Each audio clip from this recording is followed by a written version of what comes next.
Hello student, एक बार फिर आपका स्वागत है इस क्लास में जिसमें आप पढ़ने वाले हैं कक्षा 4 के संस्कृत सुधा की कार्य पुस्तिका, जिसका आज चैप्टर पढ़ेंगे हम आठवां से पढ़ेंगे। लगभग एक क्लास में आपको 3 चैप्टर एक साथ पढ़ाएंगे, 8वां 9वां और लगभग मतलब 10वां तक।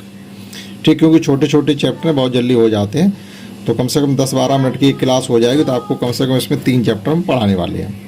और 8वां है परोपकार।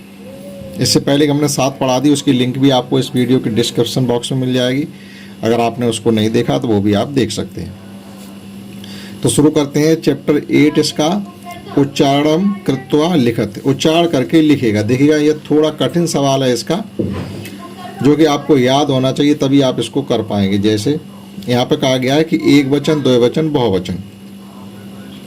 ठीक, जैसे पुरुष भी होते हैं, पुरुष है, लिंग है, वचन है, ये सब अलग अलग होते हैं। तो यहाँ पर पुरुष लिखवाए गए। प्रथम पुरुष का तो हमको दिया गया है, और मध्यम पुरुष और उत्तम पुरुष का हमको लिखना है। ठीक, तो प्रथम पुरुष में जैसे होता अस्त, स्ता, संत। अब इनका क्या मतलब होता है, थोड़ा हम उसको समझते हैं। जैसे हम कहें कि वह जाता है तो अस्त आएगा है के लिए, और हम कहें कि वे दोनों जाते हैं तो स्ता आएगा, और हम कहेंगे वे सब जाते हैं तो संत आएगा। ठीक, तो ये तो प्रथम पुरुष में हो गया। ठीक, अब मध्यम पुरुष का मतलब होता तुम या आप के लिए होता है। जैसे आप जाते हो तो अस आएगा, और आप दोनों जाते हैं या तुम दोनों जाते हो तो स्था आएगा, और आप सब जाते हैं या तुम सब जाते हो तो स्थ आएगा।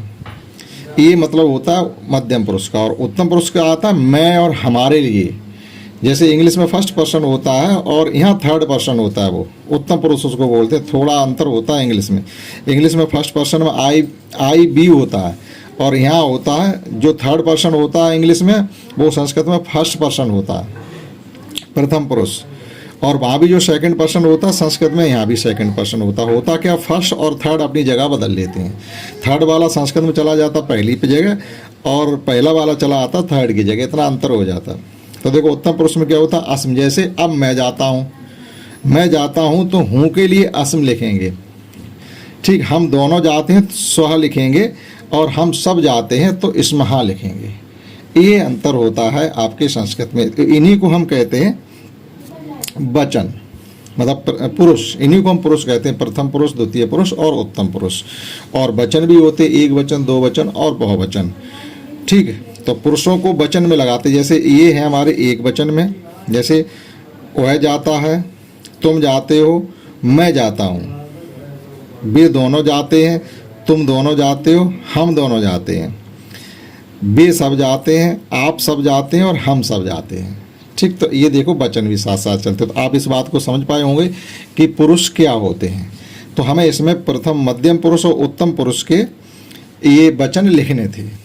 इसी प्रकार से हमको पिबत के लिखने हैं। पिबत, पिबतः, पिबंत। और मध्यम पुरुष में हो जाएगा पिबस, पिबथा, पिबथ। और उत्तम पुरुष में हो जाएगा पिबाम, पिबाह, पिबामा।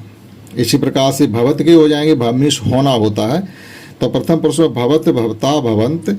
मध्यम पुरुष में भवश, भवथ, भवतः, भवथ। और उत्तम पुरुष में हो जाएगा भवम, भवाम, भवाव, भवामा।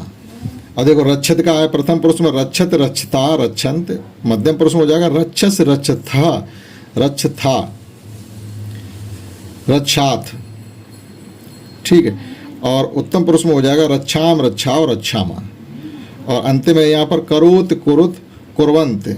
और मध्यम हो जाएगा करोश, कुरुथ, कुर्था। और उत्तम पुरुष के लिए जगह नहीं थी तो 2 ही लिखे गए इसमें। तो आप समझ पाए होंगे पुरुषों का क्या मतलब होता है, और उनके वचन होते हैं प्रथम, द्वितीय और तीसरा, एक वचन, दो वचन और बहुवचन। अब देखिएगा, नवा पाठ होता 8वां, नवम पाठ आता शरीरस अंगान। इसमें शरीर के अंग पढ़ेंगे। शरीरस्य अंगान मतलब शरीर के अंग। शरीरस्य क्यों लिखेंगे, षष्ठी विभक्ति, एक वचन, का की के, अधिकरण, संबंध कारक। तो का लगेगा तो स्या लगाना पड़ेगा। शरीरस्य अंगान, शरीर के अंग। आपको मंजूषायाम अंगानाम नामान लिखत। मंजूषायाम, मंजूषाद क्या होता है संस्कृत में, मतलब चौकोर, बक्सा। ठीक है, खाना। तो ये चौकोर जो दिए गए, इनमें आपको इनके नाम लिखने अंगों के। तो देखो, नेत्र को हम लिखेंगे नेत्रम, माथे को लिखेंगे ललाटम, कान को लिखेंगे करड़ा, और मुख को, नाक को लिखेंगे नासिका, और मुख को लिखेंगे मुखम।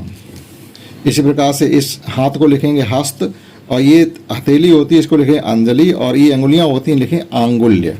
और ये होता है जानु, घुटना। चरण पैर होते हैं, और पैर का अंगूठा होता पादाम, पादाम अंगुष्ठा, पादाम अंगुष्ठा, मतलब पादाम पैर होता, अंगुष्ठा तो मिला के लिख दिया पादाम अंगुष्ठा। संध विच्छेद करें लिखेंगे पादाम अंगुष्ठा। ठीक, इसमें देखो थोड़ा और है, और इसका ये दूसरा सवाल पादान दृष्टवा चित्रम रचयत, ये आपको देख करके देखो, यहाँ कान का चित्र बनाना, नेत्रम आँख का चित्र बनाना, नासिका नाक का बनाना है। इसी प्रकार से यहाँ पर हस्ता हाथ का, दंता दांत का और कंठ गले का चित्र बनाना। तो ये आपके लिए है, आप ये कलाकारी इसमें स्वयं करेंगे। और अंगानाम कार्याण लिखत, अब जो अंग हमारे शरीर में होते हैं उनके क्या कार्य होते हैं वो लिखने, जैसे कान का क्या काम है, मुख का क्या है, नेत्र का क्या है, नाक का क्या, चरण पैरों का क्या है। तो संस्कृत में हमें लिखना था, हमने केवल काम ही लिखे, आप चाहो तो पूरा वाक्य भी लिख सकते थे, हम कानों से सुनते हैं ऐसे भी लिख सकते थे। तो कानों का काम होता सुनना श्रवत, मुख का काम होता बोलना बदत, नेत्र का काम होता देखना पश्यत, और नाक का काम होता सूंघना जिग्रत, और चढ़ का काम होता चलना चलत। तो ये इनके कार्य लिखाए गए थे। और अब देखिएगा वो नवा पाठ भी हो गया, 8वां भी हो गया। 10वां पाठ है होलिको उत्सव, यानी होली का त्यौहार। इसमें देखिए हमको क्या क्या भरना है। फर्स्ट क्वेश्चन ये कहा गया होलिका अर्पणम विषय पंचवाक्यान लिखत, यानी होली पर्व पर आपको 5 वाक्य यहाँ पर लिखने हैं। तो देखिएगा क्या क्या है, आप चाहो तो जो आपने किताब पढ़ी उसी को देख करके आप 5 वाक्य इसमें लिख देंगे चैप्टर से। होलिको उत्सव फाल्गुन मासे पूर्णमाया तिथो भवत, होली का त्यौहार फाल्गुन मास की पूर्णिमा तिथि को पड़ता है, एक हो गया। दूसरा अस्मन दिने सर्वे रंग क्रीड़ा कुर्वन्त, इस दिन को सभी लोग रंग खेलते हैं। तत् ते अबीर गुलालादिकम परस्परम लिम्पत, और वे एक दूसरे को अमीर और गुलाल आदि लगाते हैं। अस्मिन् दिने जना नूतन वस्त्राण पर्दा, और इस दिन को सभी लोग नए नए कपड़े पहनते हैं।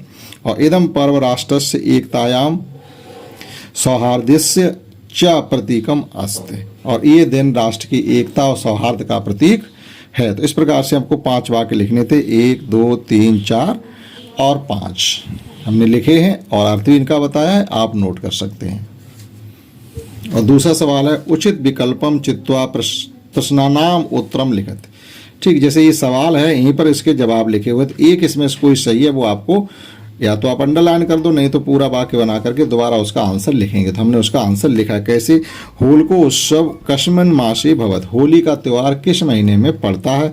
तो माघ मासे, फाल्गुन मासे या श्रवण मासे। तो इसमें चैप्टर जब पढ़ा था तो उसमें हमको बताया गया था माघ फाल्गुन मासे, फाल्गुन मास में होली पड़ता था। हमको लिखना कैसे, जहाँ पर कस्मिन् कहा गया बस वहीं पर इसको लिख दीजिएगा, और सेम वैसा का वैसा ही रहेगा। तो होलिको उत्सव फाल्गुन मासे भवत।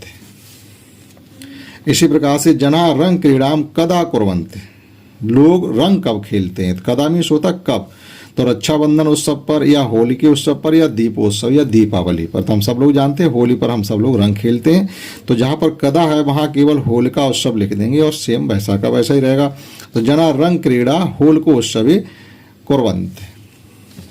और अगला है कि होलिको उत्सवे जना परस्परम किम लिम्पत, होली के त्यौहार पर लोग एक दूसरे को क्या लगाते हैं, अमीर गुलाल लगाते हैं या बालू का अधिकम लगाते हैं या तड़ाधिकम लगाते हैं, घास कूड़ा लगाते हैं या बालू लगाते हैं। तो हम सब जानते हैं अमीर गुलाल आदि लगाते हैं।